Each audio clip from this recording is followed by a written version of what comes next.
Hello, friends from the comic book world. My name is G, And I'm Hector. and we're here to talk about the October 27th, 2025 FOC. Hector and I, we work for Penguin Random House, so the titles that you see today are those that we can sell internationally, and we represent all these publishers that you're going to be seeing today. Aside from this YouTube channel, we're also on Facebook, Instagram, and on X at PRH International Comics, where we'll post some news and updates on those channels. And of course, you can comment down below on this YouTube channel on what you'll be interested in for this FOC. So we'll start off with our picks, and actually, it's going to be my pick. And this is The White Cat's Divine Scratching Post. This is a Mhm. novel, volume one. I really like the cover art for this one. So we have a character named Mo who was feared as a cultivator, a demonic cultivator. He was renowned for forging these spiritual weapons that had possessed devastating power, and he was about to complete a weapon capable of destroying the entire world. But this righteous sect banded together to take him down, and before his death, he managed one final act of devotion, and that act was saving his beloved white kitten. Oh. Aw. Okay, and then after that happened, 400 years later, Mo awakens in the body of this divine tree, and he's alive but stripped of spiritual powers. And to survive this new era, he must essentially start over from scratch. And by joining the religious sect as a humble disciple, but who is his new master? And this master is a man of ethereal beauty, unmistakably feline mannerisms. I wonder why.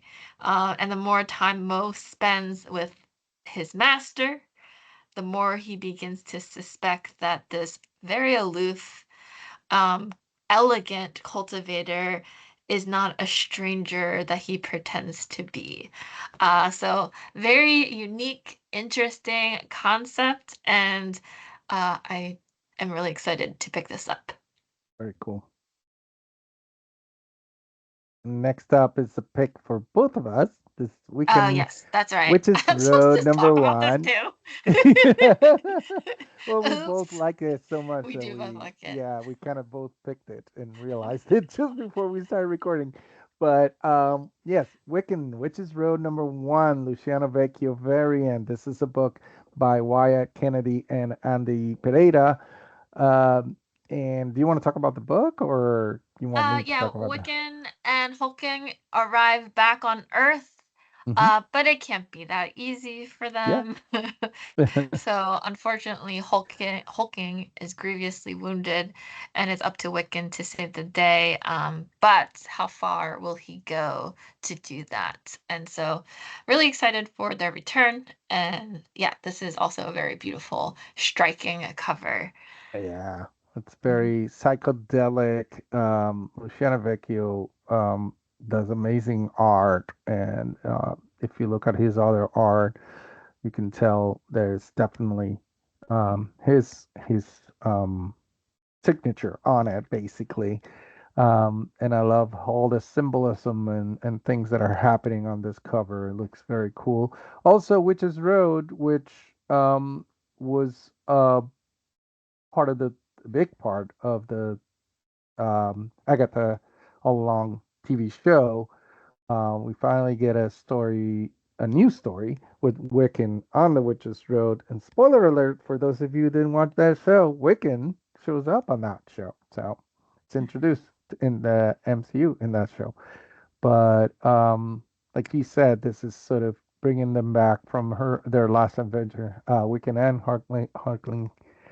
Hulkling, I can never pronounce it correctly, coming back to Earth, and yeah, and Wiccan has to do some stuff to save Hulking, Hulkling. I can never pronounce it. Anyways, next up, Blink and You'll Miss It, number four. This is we have the A cover. dressed, and then we have a full art both by Keith Browning, who's also the creator, the illustrator, I should say, of this book, which is written by Ethan S. Parker and Griffin Sheridan. I I gotta say, this is one of those that I regret kind of missing. There's been a lot of talk about this book and how weird and psychedelic it is, and how genre bending it is. And this is the conclusion of this series. So, sorry, not the conclusion. It's Reckoning. It is the conclusion. Sorry, it is the last one. Sorry. And I, I'm not gonna. It talks about things happening in this small town, and there's a lot of, like I said, the art in it, especially. I've seen a lot of comments online about how beautiful it is and how weird it is. And this cover is particular. The other covers also caught my eye, um, but this one really caught my eye. Apart from the person floating in the air, um, I the church, it looks a lot like La Sagrada Familia in Barcelona. I don't think it is. Maybe it isn't. But also having that very weird kind of sort of the person floating above and maybe some light towards some light. It really caught my eye. And the perspective of it. I love how it's kind of slanted. It's sort of how it will look if you're looking from down below, which is great. So there you go. And I I can't wait for the collection so I can read it because I heard so many good things about it. I just Yes. realized I picked the same title again. I guess this Yep. week we've been picking the same titles, but Yep. I picked a different cover, which I don't think you're gonna see on the next slide. No, it isn't. No, But that's fine. but we'll get We to can it come once we back to get to it. Mhm. it. We're all over the place this week. That's okay. Um, Keeping it interesting. Nocturnals, The Sinister Path, number 3. This is the cover A by Dan Verton, who wrote and illustrated this book. And this is in time for the 31st anniversary of the original The Nocturnals, which another one that I missed, but I remember people talking about it. I don't think it was available in Puerto Rico when I was when I was down there, when it came out originally. But it is a very cool cover. Um, it The story, it sort of has this group of monsters sort of that unite to kind of fight other monsters and a mafia or a group of criminals in this fictional story called fictional city called Pacific City. It's supposed to be in California. I love the whole world building of it and the concept of it.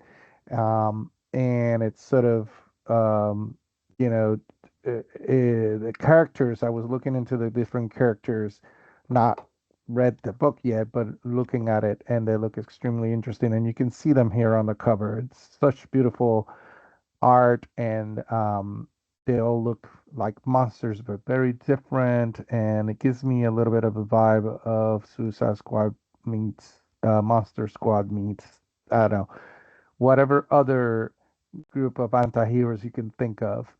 Um, Very, very cool. So yeah, I'm excited for this one, and I definitely need to go back and read the original for this. Mhm. Yes. And Next this is up. the cover that I picked Yes. for Blink and You'll Miss It, issue 4, but this is a 1 in 10 incentive cover, and it's the cover is done by Allison Sampson. I like it because it very much like in the story, we have a character named Melody who her fears are like are starting to realize, and basically the surreal realm that she's operating in becomes terrifying with all of these visions, and so reality gets warped and she doesn't really know what's real or what isn't. Memories are lost. So it's such an interesting like cover as well because you have a very like psychedelic like cover This is also like if you haven't picked up the story, I do recommend giving it a go, because you do have characters who are older in age, who are very reflective, who go back to their home. And what's eerie about going back, like if you've been away from your hometown for so long, you notice changes and differences. But the weird Hmm. part for them is nothing has changed. Like the smallest detail that they've noticed is left exactly the way that they remembered and left it, which is it's like on the concept of unchanging becomes uncanny and weird. It's such an Gotcha. interesting premise, and then you get to follow their story moving forward with that. So yeah, as you can see, really really interested in picking this up, and of course this cover, very gorgeous. Very beautiful. Mhm. Sure. And now for something completely different. Star Trek Lower Decks number 14, cover A by Vernon Smith. This is written by Tim Sheridan and illustrated by Vernon Smith. And the story, uh, the Cerritos, it's in a planet called Lampunia, and they're trying to find out what happened to the Lapirians, not to confuse one with the other. And apparently, everybody except Tillian, which you see her here, uh, manages to offend the Lapunians when they they go to the planet. So for some reason, Tulane, which is one of my favorite characters, probably my second favorite characters in Lower Decks and all of Star Trek, gets worshipped in this planet. As you can see here, because they put up some tinta glass, and some what do you call that, glass? Yes, tinta glass on a window of a Stained church, and glass. they're stained glass. Thank you, not Mhm. tinted glass. That's a different thing. Stained glass. So there you go, and it's such a cool cover, having Tillin being worshipped. I can't wait to read this.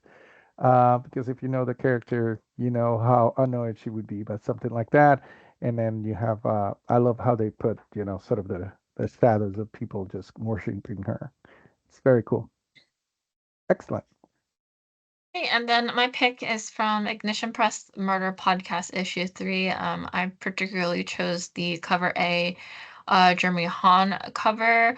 I just thought it like, I mean, this is exactly what you get in the book. It's super uber violent to the point where it's unbridled. There's like no rhyme or reason. Like all of a sudden, people who are listening to this podcast, this mysterious podcast, suddenly like get into a zombified mode and start killing people and almost like mindlessly killing people. Bodies are piling up. Police don't know what's happening. It seems like these normal people with no history of violence are suddenly turning into homicidal maniacs. And Hmm. so we have a detective, Nika, who is looking for answers, but the killers might be closer than she had anticipated. So yeah, it's very striking. Like in when you're reading this, I mean, you see like people going about their daily lives. You see like this person here like just working at a fast food restaurant and like holding the fryer, like the The basket to basket. fry Hmm. the fries, and then all of a sudden there's just like blood splattered everywhere. It's like complete chaos. And that's Yeah. exactly what you get. It's shockingly so, because sometimes I'm like, I can't believe they went there, and they went there in this. So yeah. All right. And then for news, and obviously Yeah. with the recent New York Comic Con that happened this past week, of course, there is the Harvey Award announcements for the winners. And so what Yeah. you're seeing here, Book of the Year went to Beneath the Trees Where Nobody Sees, which is fantastic for the Amazing. creators Very of this cool. one. Yes. And then some other winners. We have Witch Hat Atelier volume. Well, this one you're seeing right now is volume one, but this won the best manga, and for the best international book, Black Sad, They All Fall Down Part Two was the winner Yeah, for this year. So, big congratulations, of course, to these winners that you see listed. all available through PRH. Hmm. Very cool. And that's it for our picks and announcements for this week. Thank you all for joining us. As always, we enjoy doing these on a week-to-week basis, so definitely come back next week for more. And again, comment down below on what you'll be interested in picking up. Thank you. And that's it for today. Bye, everyone. Bye.